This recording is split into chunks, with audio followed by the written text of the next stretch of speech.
যদিও এই মুহূর্তে আপনারা এই ভিডিওটি লক্ষ লক্ষ মানুষ দেখে ফেলেছেন, মিলিয়ন মিলিয়ন মানুষ। তারপরেও আমি এই বিষয়ে কিছু কথা বলতে চাচ্ছি। আমি তুমি উঠে গেলে জায়মা চলে আসলে আমি চলে যাবো কম্পিটিং।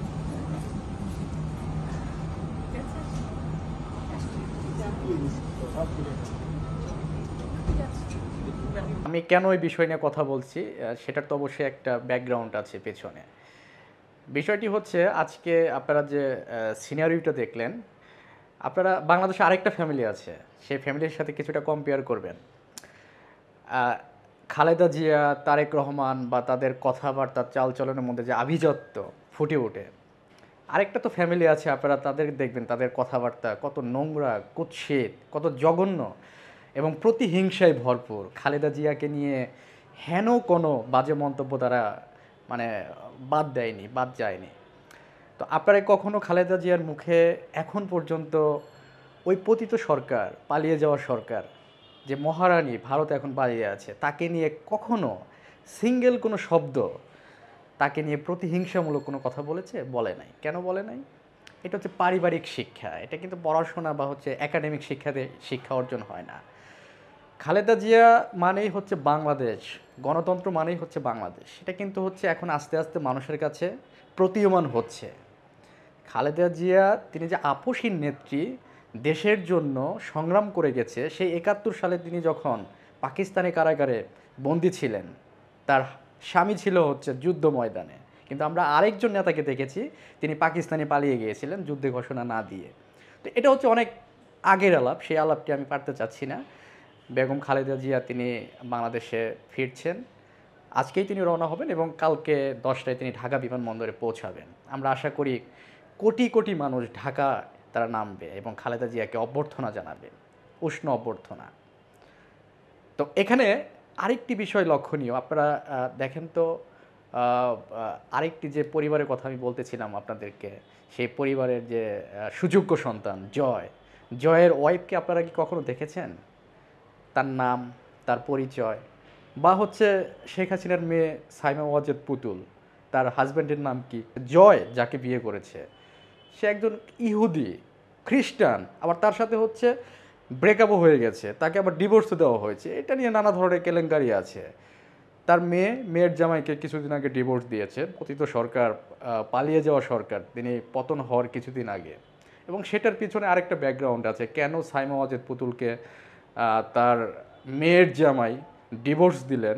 যেটা বলতে চাচ্ছিলাম, জিয়া ফ্যামিলি এবং হচ্ছে শেখ ফ্যামিলি, এই দুটাকে কিন্তু আপনারা কখনোই মেলাবেন না। অনেকে আপনারা বলার চেষ্টা করেন বিএনপি ধানের শীষ হচ্ছে একই জিনিস, মোটেও না।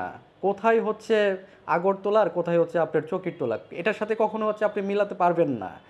জিয়া, শহীদ জিয়ার ফ্যামিলির তাদের যে স্ট্যাটাস, তাদের যে আভিজাত্য, তাদের কথাবার্তা চাল চলনে যে একটা আভিজাত্য ফুটে ওঠে, সেটা আপনি শেখ ফ্যামিলির লোকজনের কথাবার্তা দেখবেন যে চামারের কথাবার্তা এতটা খারাপ হয় না। তাদের কথাবার্তা, ল্যাঙ্গুয়েজ শুনলে মনে হবে না যে আসলে এরা কোনো হচ্ছে ভদ্র ফ্যামিলির হচ্ছে লোকজন ছিল। আজকে দেখেন খালেদা জিয়া, তিনি আপসীন নেত্রী। কেন আপসীন নেত্রী হয়েছেন? ১৯৮৬ সালে যখন এরশাদের সাথে শেখ হাসিনা তিনি লাল দিঘির ময়দানে ঘোষণা দিয়েছিলেন এরশাদের অধীনে যে নির্বাচনে যাবে সে হচ্ছে জাতীয় বেঈমান, আগের দিন ঘোষণা দিয়ে পরের দিন তিনি হচ্ছে জাতীয় নির্বাচনে গেলেন এরশাদের সাথে, ভাগবাটোয়ারা, টাকার বিনিময়ে। কিন্তু খালেদা জিয়া কিন্তু সেই নির্বাচনে অংশগ্রহণ করেনি। তিনি বলেছিলেন যে এরশাদের সাথে তিনি নির্বাচন করবেন না, কারণ এরশাদ একজন স্বৈরশাসক ছিলেন। তিনি হচ্ছে জবরদস্ত করে হচ্ছে দেশকে তিনি শাসন করেছেন, শোষণ করেছেন। খালেদা জিয়া তিনি আপসীন ছিলেন এবং তিনি সংগ্রাম করেছেন, দীর্ঘ ৯ বছর সংগ্রাম করে এরশাদকে পতন করেছেন। শেখ হাসিনা কিন্তু সেই পথে তিনি হাঁটতে পারতেন, কিন্তু তিনি কিন্তু হাঁটেননি। তিনি গণতন্ত্রকে রক্ষা করতে পারতেন, তিনি রক্ষা করেননি। সেদিন এরশাদের তার সাথে হাত মিলিয়েছিলেন এবং দীর্ঘ আপনারা ১৫ বছরের শাসন তো দেখলেন। শেখ হাসিনার যে শাসন আমল, গুম খুন, টাকা লুটপাট, পুরা রিজার্ভ বাংলাদেশের ব্যাংক সব কিছু কিন্তু হচ্ছে তছনছ করে দেওয়া হয়েছে। তো সেই জায়গা থেকে আপনারা যদি বিএনপি এবং আওয়ামী লীগকে মিলাতে চান, সেটা কিন্তু কোনোভাবেই কাম্য নয়। এবং হ্যাঁ, এখন হচ্ছে কিছু অপ্রীতিকর ঘটনা ঘটছে। কেন ঘটছে ভাই? আপনাকে একটা উদাহরণ দেই। আজকে আপনি যদি আপনার ঘর খুলে রেখে আপনি যদি কোথাও যদি যান, সেই ঘরে কিন্তু হচ্ছে ডাকাত পড়বে, চোর পড়বে। এখন বাংলাদেশে আপনার প্রশাসন, পুলিশ, আর্মি, র্যাব, গোয়েন্দা কোনো কিছু কাজ করছে না, যে যার মতো ওই যে ঘর খুলে যাওয়ার মতো অবস্থা। দীর্ঘ 15 বছর শেখ হাসিনা দুঃশাসন করার পরেও খালেদা জিয়া এখন পর্যন্ত তিনি মুক্ত হওয়ার পরে শেখ হাসিনাকে নিয়ে একটি বাজে মন্তব্য করেননি, তাকে নিয়ে কোনো মন্তব্যই করেননি। তো সেই জায়গা থেকে যদি আপনারা বিবেচনা করেন শেখ ফ্যামিলি এবং হচ্ছে জিয়া ফ্যামিলি, আপনারা মিলিয়ে দেখবেন, আপনারা নিজেরাই মিলাবেন। আপনারা কেন যে দুইটাকে এক করে ফেলেন আসলে আমি বলতে পারবো না। আপনারা যারা ভিডিওটি দেখলেন কমেন্টে অবশ্যই মতামত দিবেন। এবং খালেদা জিয়া ইনশাল্লাহ আগামীকাল তিনি দেশে নামবেন, আমরা আশা করব তাকে বিশাল সংবর্ধনার মাধ্যমে গ্রহণ করবেন। এবং তারেক রহমান আগামী রাষ্ট্রনায়ক, অনেকে বলার চেষ্টা করছে, আমরা অবশ্যই মনে করি আগামী রাষ্ট্রনায়ক তারেক রহমান, তিনি জনগণের ভোটের মাধ্যমে নির্বাচিত হবেন। এবং তারেক রহমানের ওয়াইফ 17 বছর পর বাংলাদেশে ফিরছেন।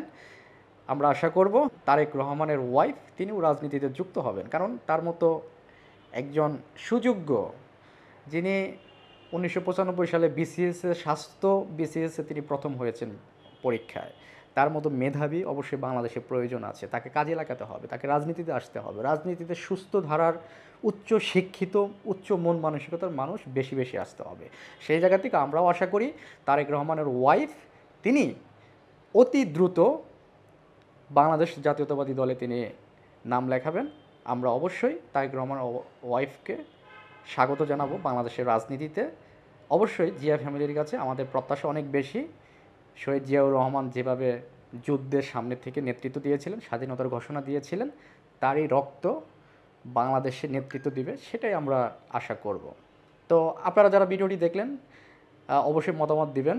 জিয়া ফ্যামিলি এবং শেখ ফ্যামিলিকে আপনারা সত্যিকার অর্থে কীভাবে দেখেন, মতামত দিবেন। ধন্যবাদ সবাইকে।